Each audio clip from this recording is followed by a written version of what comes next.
Bonjour, bonjour, bonjour.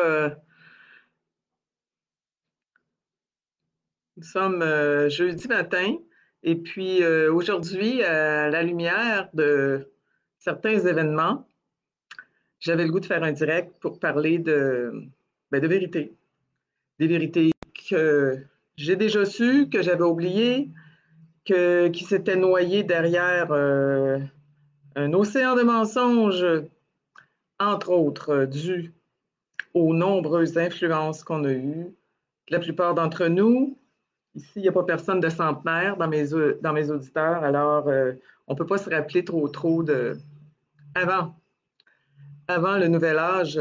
En passant, le nouvel âge, c'est un concept qui est encore très à la mode. Hein? Pour quelqu'un à qui j'en ai parlé à un moment donné, il disait dans les années 70. Ça a peut-être commencé dans ce temps-là, mais ça a pris beaucoup d'expansion depuis ce temps. Et ce qui fait qu'il y a encore beaucoup de gens jeunes qui nagent là-dedans. Ils ne savent peut-être pas que c'est du nouvel âge, mais c'est vraiment ça que c'est. Alors, aujourd'hui, il y a un événement que certaines personnes ont annoncé. Et moi, ben, je voulais parler de la vérité. La vérité, qu'est-ce que la vérité? Ben, la vérité, c'est que nous venons de Dieu. Nous avons été créés par Dieu. Dieu, c'est le Créateur. Et la Sainte Trinité est ce à quoi je crois, donc le Père, le Fils, le Saint-Esprit.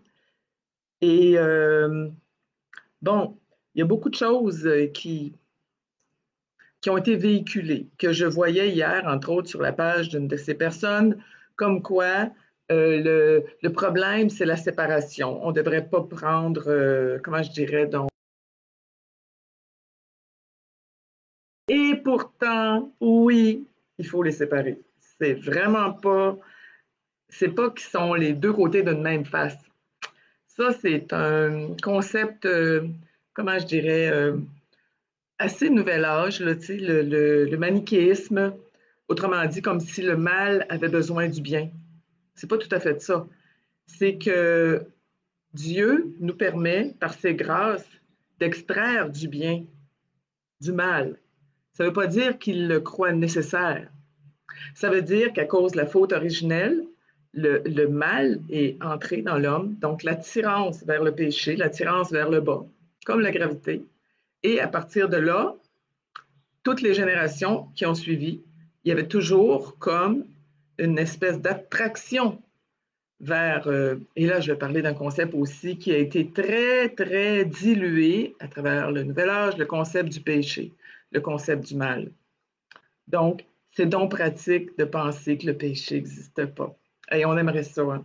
Et que là, tout d'un coup, on va tous monter dans la cinquième dimension, à moins les très méchants, mais sinon les autres, l'affaire est dans le sac. Le paradis, c'est nous autres qui avons la clé. C'est nous autres, hein? C'est le fun hein, quand on rentre chez nous, on se dit c'est moi qui ai la clé. Ah ben là, c'est pas nous autres qui avons la clé. Ça, c'est la grâce de Dieu qui pourrait nous être accordée, mais c'est pas garanti. C'est pas que si on fait tant de mantras, tant d'heures de yoga, même si le yoga, ça peut faire du bien, je ne conteste pas. Peut-être pas comme pratique spirituelle. Moi, je le verrais plus comme une pratique mécanique, au même titre que du gym, des étirements. Si tu le fais comme ça, ben moi, pour moi, je crois que c'est pas mal plus aidant. Donc, oui, il y a le bien et le mal. Ben oui. Ah, moi, j'avoue que quand j'ai été dans des cours de shiatsu, parce que je suis massothérapeute aussi, je suis naturothérapeute et je dirais coach, mais plus accompagnatrice spirituelle. Depuis le début de la crise, on dirait que c'est plus vers ça que je m'en vais. Aider les gens à retrouver la relation, recréer la relation avec Dieu. Et non pas découvrir qu'ils en sont. Non. Nous ne sommes pas des dieux ni des déesses, un petit concept créé par une madame, en tout cas. Non, ça, c'est pas vrai. Donc, ce que je voulais dire, c'est que la fameuse grille, là, le jour, la nuit, le salé, le sucré, puis quand tu arrives en bas, le bien, le mal, ah tiens, il n'y avait plus de mal, juste du bien. Arrête-toi. Et ça, c'est pratique, hein? Ça veut dire que tu peux faire un peu presque ce que tu veux, Puis ça, c'est bien important pour bien du monde. Puis tous les livres, Nouvel Âge, Le Secret, tout ça, tu veux avoir what you want, qu'est-ce que tu veux, qu'est-ce que tu veux être, qu'est-ce que tu veux faire. Tout est possible. Tu peux être le champion dans ta vie et voilà. Et puis Dieu, ben, pour bien du monde, c'est un concept. Ouais, c'est un concept. Donc, on est arrivé ici sur Terre comme ça, comme d'ailleurs, il y en a beaucoup qui disent qu'on n'existe même pas. J'ai été à des conférences, moi, où une auteure disait que tout ce qu'on voit est une illusion. Et c'est intéressant, hein? C'est comme regarder la création comme un film. Oui, ils voient ça comme ça, eux autres. Bon, qui est là? Six spectateurs. Alors, je vais raconter une parabole, une belle parabole du Christ, qui est la parabole du bon grain et de l'ivraie. Donc, le royaume des cieux est semblable à un homme qui a semé une bonne semence dans son champ. Et pendant que les gens dormaient, son ennemi est venu et il a semé, excusez-moi, une petite allergie peut-être, là. Il a semé de l'ivraie. Donc, de l'ivraie, c'est de la mauvaise herbe. En tout cas, c'est quelque chose qui va manger la bonne culture. Et là, les serviteurs sont venus puis ils ont dit au Seigneur, ils ont dit, bon, on voit qu'il y a eu dans le champ du mauvais grain. Est-ce que tu veux qu'on l'arrache?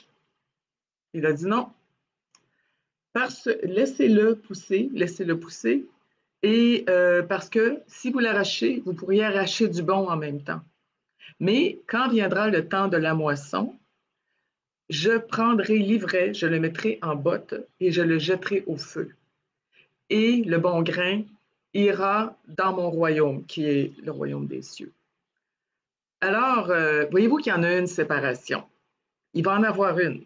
Ben, en fait, il y en a une déjà. Il y a une grande différence entre une personne qui fait la volonté de Dieu et quelqu'un qui fait sa propre volonté tout le temps. En fait, euh, quand on s'écoute nous-mêmes, je vais vous dire qu'il n'y aurait pas grand-chose qu'on trouverait mal. On dirait toujours, ben quoi, c'est une opinion que j'ai, tout ça. Donc ça, on doit accorder ça au Nouvel Âge. Le Nouvel Âge, avec tous les courants bouddhistes, que finalement, Dieu, encore là, c'est toi. C'est toi qui es en devenir. Donc, tu vas devenir Dieu. C'est pratique, ça. Tu sais. Euh, et puis la séparation, oui. Je voyais hier sur Madame Paul que le problème, c'était la séparation. Il ne faut pas séparer. Ah ben oui, oui, parce que Jésus, c'est pas l'envers de Satan. C'est son ennemi, mais il sait, lui, que Satan ne se convertira pas. Alors, c'est réglé. Donc, il y a un combat actuellement. Ceux qui croient pas qui pensent qu'on va pouvoir renverser le gouvernement, ben moi, je dis, on peut essayer. J'ai tout à fait d'accord pour les manifs, je suis tout à fait d'accord pour les gens qui veulent contester des lois qui sont absolument liberticides, qui nous enlèvent même le droit de respirer, le droit de vivre normalement. Mais on sait que le but à la base, c'est vraiment autre chose. C'est vraiment d'arriver à un contrôle de plus en plus total de nos déplacements, de ce qu'on fait, de notre journée, de tout ça. Alors, permets-toi de... OK, pour une fois, Facebook me... Parce que des fois, j'avais des problèmes quand je faisais mes lives. Alors, qu'est-ce que je voulais dire?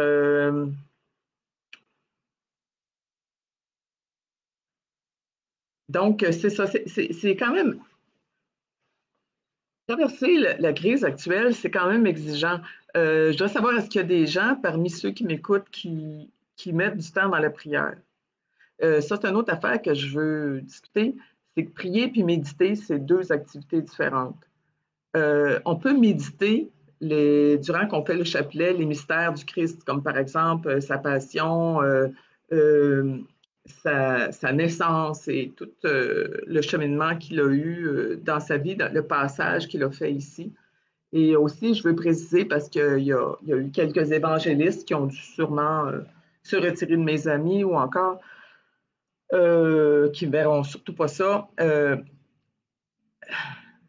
il y a eu un évangile qui s'appelle l'Évangile dicté par Jésus à Maria Valtorta. Ça a été de 1943 à 47 et qui parle de tout le passage du Christ sur terre, mais à partir de la naissance de Marie.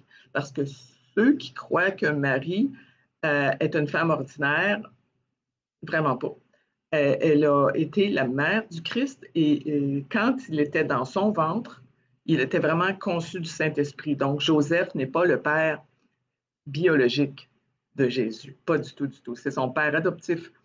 Parce que Marie étant enceinte, elle n'aurait pas pu survivre. Elle était sur la terre, là, je rappelle, dans une communauté juive. Elle n'aurait pas pu survivre tout seul avec bébé dans son ventre. Elle aurait été lapidée, ça aurait été affreux. Tu sais. Donc, ça lui prenait un mari, puis son mari, ça a été Joseph. Et puis, ils n'ont pas vécu une vie de couple typique. Donc, ils ont été chastes toute leur vie. Pour ceux qui pensent que ça soignait, non, non, vraiment pas. Et ce n'est pas triste. Il y en a beaucoup qui pensent que le plus grand plaisir au monde, c'est le plaisir charnel. Oh mon Dieu, ça, on aime ça. Tu sais, bien boire, bien manger, la bonne chair. C'est drôle parce que j'avais découvert quelque chose sur Épicure. Épicure, qui était quoi, un philosophe, je ne sais pas quelle époque, là, mais qu'il ne croit même pas à l'existence de l'âme. Pour lui, l'âme, c'est comme une partie du corps. Ça va disparaître là, comme ça dans le cosmos. Donc, c'est pratique. Ça veut dire qu'il n'y a pas de. Encore là, il n'y a pas de devoir envers Dieu. Et pour parler de ça, les devoirs, justement, c'est drôle parce que on entend souvent parler des droits. Nous avons des droits. Les droits, les droits, les droits. Et plus l'humain, et ça a vraiment commencé avec la franc-maçonnerie, les systèmes républicains, même si on aime actuellement penser au Parti républicain américain, et enfin, tout a été infiltré par Satan à partir du moment où il voulait retirer euh, la foi en Dieu. Ben là, il fallait bien qu'il mette l'emphase sur l'homme face à lui-même ou face aux autres. Donc, la relation de l'homme avec les autres hommes. Donc, égal avec les autres hommes. Ça, je ne sais pas si tous les hommes sont égaux. Ça, c'est un beau concept, mais en tout cas, Satan, il aimerait bien ça qu'on le croie, qu'on va devenir tous des frères et tout ça. Et ça aussi, c'est un concept maçonnique, globaliste, je devrais dire. Est-ce que vous vous verriez vivre dans le même espace qu'une personne qui pratique une religion, je ne sais pas quoi, moi, du vaudou, qui va aller égorger une poule devant vous? Seriez-vous à l'aise? Est-ce que vous sentiriez que c'est quelque chose qui correspond à vos valeurs? Tu sais? Peut-être pas, pas moi en tout cas.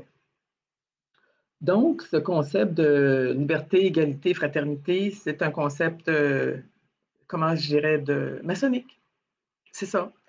Et même, en fait, c'est que plus l'homme revendique des droits, moins il a de devoirs envers Dieu, envers le Créateur. Et c'est même pour ça que les messes dites conciliaires, le prêtre fait face à l'homme et tourne le dos à Dieu. Je ne sais pas c'est quand la dernière fois que vous êtes allé à la messe. Moi, je suis allée dimanche passé et j'ai trouvé ça vraiment très spécial. Je n'avais pas assisté à une messe en latin, puis c'est pas compliqué, on peut suivre, il y a des petits missels où on peut suivre en français, puis je vais vous dire, si quelqu'un n'est pas capable de comprendre ça après sa cinquième messe, c'est parce qu'il ne veut pas, là, tu sais. Mais en tout cas, il y a tout quelque chose qui est en train de se retrouver en moi, qui est comme la relation authentique avec Dieu. Et ceux qui n'aiment pas la religion catholique, c'est parce qu'il faut reconnaître qu'il reste actuellement quelques prêtres qui sont vraiment purs et authentiques, mais ce n'est pas la majorité. Parce que, à cause de Vatican II, qui a commencé à égrener, si je peux dire, comme des termites mangent une maison, à égrener toutes les valeurs qui étaient là, qui soutenaient la charpente de l'Église, eh bien, ça s'est fait d'une façon très subtile. Je regardais même l'explication de Benoît XVI sur la parabole de l'ivraie et du bon grain, puis il fait juste parler d'avoir la foi. Il faut garder la foi. Voyez-vous comment c'est différent de il y a le bien et il y a le mal. Il ne parle pas de ça. Non, c'est il faut garder la foi. Ça veut dire que peu importe ce qui arrive, on va se dire que tout est bien, tout va bien aller et qu'on l'a entendu souvent, celle-là, ça va bien aller. Et ben, c'est ça, les personnes qui aujourd'hui sont en train de vouloir embrigader le plus de monde possible à dire nous sommes les dièses, nous sommes le Père, le Fils, le Saint-Esprit. Moi, j'aimerais ça voir en haut ce qu'ils pensent. Il y en a un qui se frotte les mains, mais c'est pas le bon Dieu. Ah, ça c'est sûr. Mais il y en a un qui se frotte les mains et qui trouve ça bien drôle. C'est vas-y, parce que qui voulait le plus prendre la place de Dieu? Vous savez, c'est le diable. Si vous y croyez pas, je vous le dis, il est bien content parce que je pense qu'un de ses principaux succès, c'est de faire croire qu'il n'existe pas. Donc, je voyais ça dans des livres de nouvel-âgistes supposément éveillés, que le diable est un pur concept. Puis c'est tellement fort, même, j'ai écrit à l'une d'elles, j'ai dit, est-ce que tu connais la vie du Padre Pio? Elle n'a pas répondu, elle m'a dit, moi, dans son livre, elle a dit, moi, j'ai la bilocation, comme lui. Voyez-vous, les nouvelles agistes ou les gourous qui ont atteint l'éveil, ça, c'est un concept intéressant. J'ai atteint l'éveil. Ça veut dire que je suis un avec tout. C'est pratique, hein? Alors, ils veulent beaucoup de pouvoir, mais aucun devoir. Surtout pas un devoir envers Dieu. La semaine passée, comme je vous dis, je suis allée à une église à Montréal où c'était la messe traditionnelle et j'ai vu des choses que je n'avais pas vues depuis fort longtemps. Des gens qui faisaient la file pour aller se confesser. Et ça prend-tu de l'humilité? Quelque chose, hein? Et j'ai vu quelque chose aussi de très beau. Une petite fille de 2 ans, moi je donnais à peu près 2 ans, qui a rentré, elle écoutait à la hauteur qu'elle avait, faire une génuflexion, si c'était quelque chose. Une petite génuflexion. J'ai vu le papa, oh mon Dieu, elle a un papa là, en or. Hein? Et puis, mais il y en a beaucoup qui diraient aujourd'hui que voyons donc à la messe. Même moi, je le disais il y a quelques années, voyons donc, si tu es là à la messe, c'est quoi cette idée-là, tu sais? Pourquoi? Parce que le diable a la liberté, a eu la liberté de nous contaminer par tous les moyens. Alors, restez fort là-dedans. Il faut qu'il y ait des gens solides et des doctrines auxquelles on puisse se raccrocher. Et je me permets de dire aussi, de revenir sur cette idée des évangélistes qu'on ne devrait pas prier la Sainte Vierge. Bon, ben écoutez, y a des choses qui ont été écrites dans la Bible, mais je pense que si Jésus est venu donner, entre autres, l'évangile de Maria Valtorta, et qu'il parle de Marie beaucoup dans ces évangiles-là. En fait, c'est un long texte. Je sais qu'il y en a pourquoi qui ne veulent pas le lire parce qu'ils sont découragés, parce que ça a l'air tellement long. Donc, hier, je peux dire, j'ai écouté un témoignage de, comment il s'appelle, Andrea Bocelli, qui disait que peu importe si vous en lisez beaucoup ou peu, chaque page est nourrissante et se suffit à elle-même. Ça a l'air que Jésus, c'est lui qui a dicté et il a fait une bonne job. Hein? Donc, on n'est pas comme au milieu d'un livre, on se dit, bon, je suis perdu, où est-ce que je vais alors?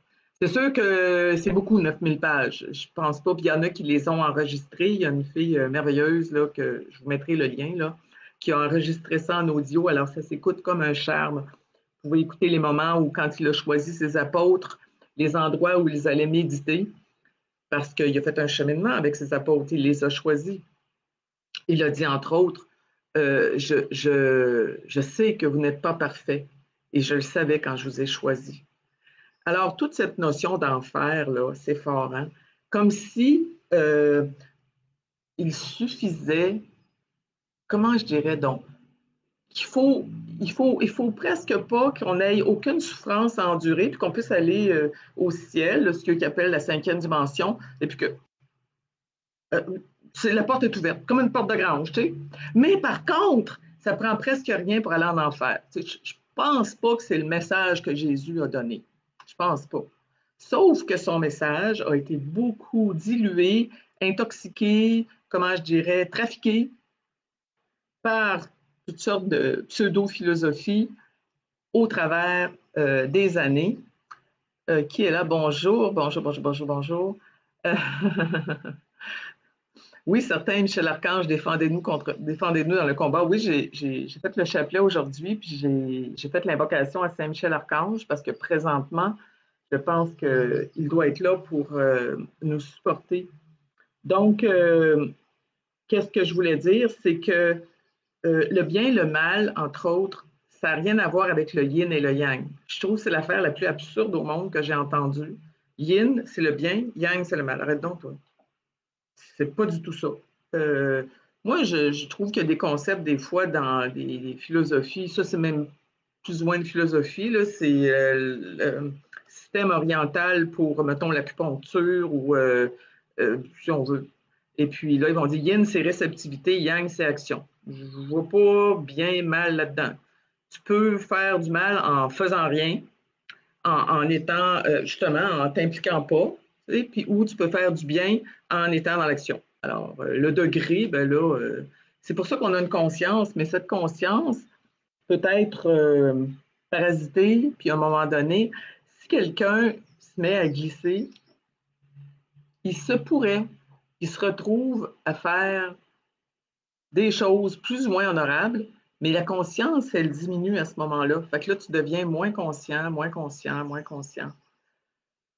Et c'est pour ça que moi, je sais qu'au début, quand j'entendais parler que seuls ceux qui refusent Dieu iront en enfer, ça me fâchait parce que je me disais, mais accepter Dieu, ça implique beaucoup de choses. Ça implique vraiment une droiture, une rigueur, un repentir. Et comment tu peux te repentir quand tu as été très, très bas et au point, ça se peut que ça arrive, ça se peut. C'est pour ça que Jésus, c'est le miséricordieux. Il veut toujours te donner une chance. Si tu veux te repentir, même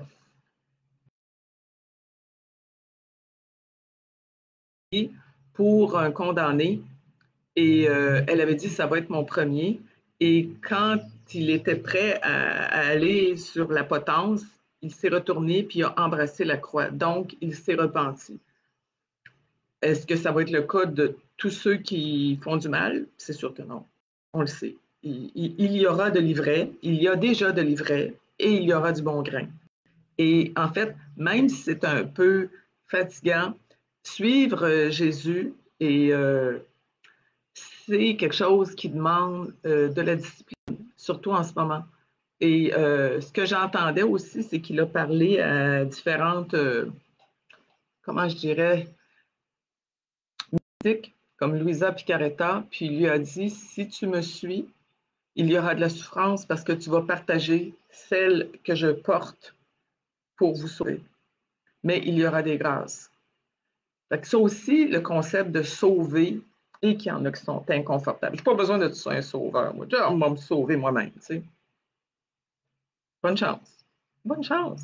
Moi, je dis, si c'est ça que tu penses, ben, le temps le dira, tu verras, au bout d'un moment, tu vas t'apercevoir que c'est peut-être pas si évident que ça de devant la somme des choses qui s'en viennent, là, puis qui sont déjà là, je pense que ça va prendre une intervention spirituelle.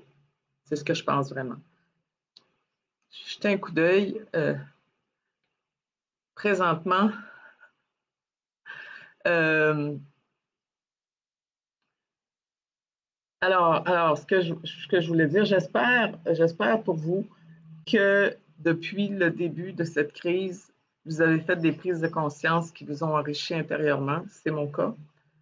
Ma vie a beaucoup changé, mes valeurs ont beaucoup changé. Euh, il y a des choses que je ne crois plus, puis il y a des choses qui sont évidentes pour moi. Et en fait, moi, je suis l'avocate ou l'agente, je ne sais pas comment l'appeler, des fois, de la Mère de Dieu, qui est Marie, parce que je crois que nous avons grandement besoin d'elle. Tu sais, le démon a une armée, hein? Donc, Jésus, il y a aussi une armée. Le prince de la milice, c'est Saint-Michel-Archange. Puis Saint-Michel-Archange, c'est le chef des anges. Et Marie, elle est en haut de ça. Alors, c'est pour vous dire à quel point elle est sainte. Mais elle ne demande pas qu'on l'adore, Marie, hein, je précise. J'ai jamais vu. Si vous trouvez un texte où Marie dit adore-moi, trouvez-le moi. Moi, je ne crois pas ça du tout, du tout. Une prière, c'est une dévotion. Elle intercède pour nous. Comme, je l'ai déjà dit, mais c'est comme tirer en cours. Puis là, tu as un bon avocat qui arrive, donc ça se peut que ça aille mieux. tout ce qu'on peut faire, nos prières, elle va les amplifier, elle va les embellir pour le cœur de Dieu. Et c'est drôle parce que ce mois-ci, c'est le mois des morts. Et j'avoue que c'est nouveau pour moi de prier pour les âmes du purgatoire parce que je ne savais pas. En fait, je ne savais pas. J'y pensais pas. Le purgatoire, c'était loin dans mes préoccupations. Et là, ben, j'ai su qu'il y a eu beaucoup de mystiques qui ont eu des avertissements, des visites d'âmes du purgatoire, des visions, et comme quoi, c'est pas un endroit très chouette. Mais si dans ta vie, tu es dans le péché, puis que tu le saches, que tu le saches pas, c'est que le paradis, c'est un endroit, le royaume des cieux, c'est un endroit d'une telle pureté que tu ne peux pas entrer à moins d'être vraiment pur, nettoyé. Donc, si tu ne le fais pas ici, c'est pas mal mieux de le faire ici, tu vas être obligé de le faire l'autre bord. Alors, moi, je prie pour eux parce que je me dis que ça m'aide en même temps. C'est une autre affaire, ça aussi. On nous disait souvent des trucs là, comme de pas jamais, tu sais que, comment je dirais donc, de pas être dans l'espérance de quelque chose de meilleur que ce qu'on vit ici. J'ai lu les livres, moi aussi, de Eckhart Tolle, où il dit qu'il ne faut jamais mettre l'espoir, que tout ce qui est là présentement, c'est parfait, tout ça. Vivre en accord avec sa situation, c'est une chose. Vouloir améliorer le sort de notre âme, c'est autre chose. Ici, depuis le passage de Jésus-Christ, la vie sur Terre, c'est plus juste un certain laps de temps où on essaie d'avoir le moins de souffrance possible, le plus de fun, et on meurt. Non, c'est vraiment autre chose. C'est qu'il faut, on est en stage ici, c'est un pèlerinage. Et dépendant comment on le vit, notre vie l'autre bord va en être impactée. Donc, ça va être le ciel, le paradis, l'enfer. Mais l'enfer, moi, je le souhaiterais pas, c'est évident. Et mais je pense que c'est plus l'intermédiaire qui va être pour plusieurs personnes l'endroit. Mais je sais qu'avec ça, je perds ben, du monde. Si je parle de ça, même le chapelet. Ah, mon Dieu. Une fois, j'ai parlé du chapelet, je vous le garantis que ça a dérangé un paquet de monde. Je voyais ce matin quelqu'un qui mettait des belles images, là, qui ont tenu, ils ont fait un lettrage, là, comme on dit, pour que ça paraisse là, avec le drone, il fallait qu'il soit peut-être, je sais pas moi, 150 personnes qui tiennent une lettre. Mon Dieu, aide-nous. Pensez-y comme il faut. Depuis le temps que vous dites oh mon Dieu, et Seigneur, aide-moi donc. Si c'était juste ça que ça prenait, ce serait réglé. C'est bien du monde, hein? J'ai demandé à une amie l'autre jour que la prière, oh, parle-moi pas de ça. J'ai dit, c'est quoi? Elle a dit, oui, je prie. Il y en a qui vont dire, oui, oui, je prie, je prie. Oui, c'est quoi ta prière? Ben, sauve-nous. J'ai dit, c'est pas une prière. J'ai dit, on dit ça toute la journée. Oh, Seigneur, moi, je suis dans le trafic. Oh, Seigneur, aidez-moi. Mon Dieu, aidez-moi, tu sais ça. C'est pas vraiment une prière. Si on pourrait dire, c'est un SOS, là, mais il faut que ce soit un peu plus, comment je dirais, sur la durée, tout ça, tu sais, puis plus, même les évangélistes, je ne dis pas qu'ils ne prient pas, mais c'est quelque chose de plus bref. Tu sais, c'est comme on se met ensemble, on se tient les mains. Bon, Seigneur, nous te demandons pour tel. Ça fait partie, mais c'est pas la seule. Et si Marie est venue ici autant de fois dans ses apparitions pour parler du chapelet, ça doit être parce que ça fait une différence. Hein. Je vous signale que quand elle est apparue, il y a eu de nombreux miracles. Il y en a qui disent, bon, mettons, moi, je suis un tel Spinoza, un autre, Greg Braden, tu sais. Ils ont-tu fait des miracles, ce monde-là? Des vrais miracles. C'est une des choses. Puis il y en a qui vont réussir à m'en trouver. Ah oui, oui, le quantique, le quantique. Le quantique, c'est ça, l'énergie quantique, ça va nous remonter, nous autres, nos vibrations. Tu sais. Ça, c'est la grosse mode. Hein. On élève nos vibrations, on va élever nos vibrations. Moi, j'entends ça, puis je fais comme, ah ouais, arrête donc, toi. Mais ça demande moins d'humilité que prier. Je reconnais que prier, ça demande de l'humilité. Surtout le chapelet. C'est pas parce que c'est répétitif. Quand vous le faites, le chapelet, vous pouvez méditer les mystères entre les dizaines. En tout cas, s'il y en a qui s'intéressent, je vous l'expliquerai. Là. Mais mes références, moi, c'est la vie des saints. le Padre Pio, c'est un grand saint. Il y a eu les stigmates, hein, les blessures du Christ, pour ceux qui ne savent pas c'est quoi. Tu sais, il y en a qui vont toujours contester. Ah, toi, avec ta Sainte Vierge, ouais. Les blessures du Christ, c'est les trous des mains, des pieds, la blessure de l'épaule, puis dans le côté. Quelqu'un qui a eu ça pendant 50 ans, puis qui prie la Sainte Vierge en même temps, ça ne vous dit pas qu'à un moment donné, les deux s'entendent bien ensemble? D'après moi, oui. Et c'est ça. Mais le diable, il a pris le temps qu'il fallait pour nous rendre plus modernes. C'est drôle, hein? Le modernisme, ça ressemble au nom d'un vaccin ARN, Moderna. ARN. C'est drôle, hein? Pas rapport. Ça ne doit pas avoir rapport. Fait que tout ce modernisme avait pour but de rendre caduques, ou si on peut dire, toutes ces dévotions, toutes ces prières, toutes ces croyances dans l'armée céleste de Jésus et Marie. Et pour plusieurs, ça a marché. Il y a quelqu'un qui voulait venir, Mané, qui est venu me voir une fois, et elle avait son chapelet. Et c'est drôle parce que j'étais capable de voir qu'elle était gênée un peu à l'idée de prier si son mari l'entend. Hey, imaginez donc. Il fallait que quelqu'un m'entende prier. Tu n'es pas en train de prier le chapelet, toi? Voyons donc. Hey, réveille un peu quand même, là. C'est fini ce temps-là, là. Mais même parmi les gens qui sont dévots, je vois beaucoup de prêtres. Moi, j'ai jasé avec des prêtres de différents endroits, l'oratoire Saint-Joseph, entre autres, qui sont full vaccin, full masque. Il m'a même dit, ben, c'est pas le cas de partout, là, mais en tout cas, si vous voulez avoir des informations privilégiées, vous m'écrirez, là. Mais ils ne savent pas que le masque, c'est un rituel maçonnique. Ils ne savent pas que le masque, ça ne protège pas. Pire que ça rend malade. Ils ne savent pas. Ils ne veulent pas le savoir. Voyez-vous, c'est tellement plus facile d'obéir à l'État dans l'immédiat. Tu n'auras pas d'amende, tu ne feras pas fermer ton magasin.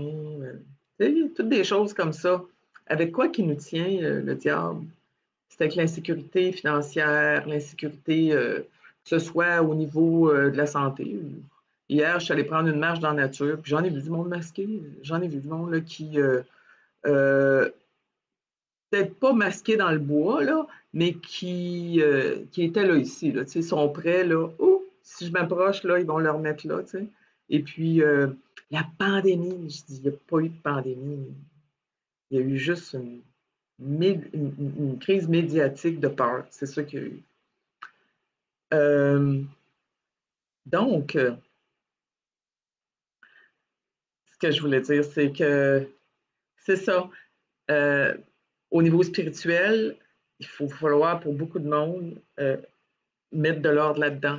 Qu'est-ce qui est vrai, qu'est-ce qui n'est pas vrai. Mais je peux juste vous dire que ceux qui pensent qu'ils vont être des dieux et des dièses, là, vous allez voir. Vous allez cheminer là-dedans, puis au bout d'un moment. Mais c'est exaltant sur le coup parce que l'humain est assoiffé de pouvoir. Il veut du pouvoir, des pouvoirs, le pouvoir de l'éviter, du pouvoir de s'auto-guérir, du pouvoir de. Tu sais. Mais des devoirs envers Dieu, ça, c'est comme. Ça, c'est le turn-off. Hein. C'est sûr. Pour beaucoup. Pour beaucoup. Alors, écoutez, là-dessus, je vais espérer pour vous que vous persévérerez, excusez-moi, vous allez persévérer dans les nouvelles bonnes habitudes. Et dites-vous une chose, là, c'est que le Seigneur, il nous donne toujours une chance. Si on est sincère, si on est honnête, il est avec nous. Moi, je ne sais pas comment ça va se passer les prochains mois, années. Il va peut-être avoir des bouts que je vais me dire, oh non, je ne peux pas croire, je ne peux pas croire. Mais je sais que si je suis ce qu'il me demande, il va être avec moi. À ce moment-là, je vais être correct. Je vous bénis au nom du Père, du Fils, du Saint-Esprit, parce que on peut le faire comme on fait le signe de croix. Et qu'il vous accompagne. Et puis, n'oubliez pas de parler à votre ange gardien, de prier, de lui dire de prendre soin de vous. C'est drôle, il y a une personne à qui j'ai dit ça, puis elle a dit, t'as pas besoin de me dire ça. J'ai dit, tout simplement comme ça. Ça se voulait, c'est important parce que c'est des choses qu'on oublie, parce qu'on est dans une sorte de tourbillon en ce moment. Et puis souvent, ben, on n'a pas le temps, puis on n'a pas. on a d'autres priorités, plus dans le domaine du plaisir. Alors, je souhaite là-dessus une excellente journée, puis au plaisir de vous lire.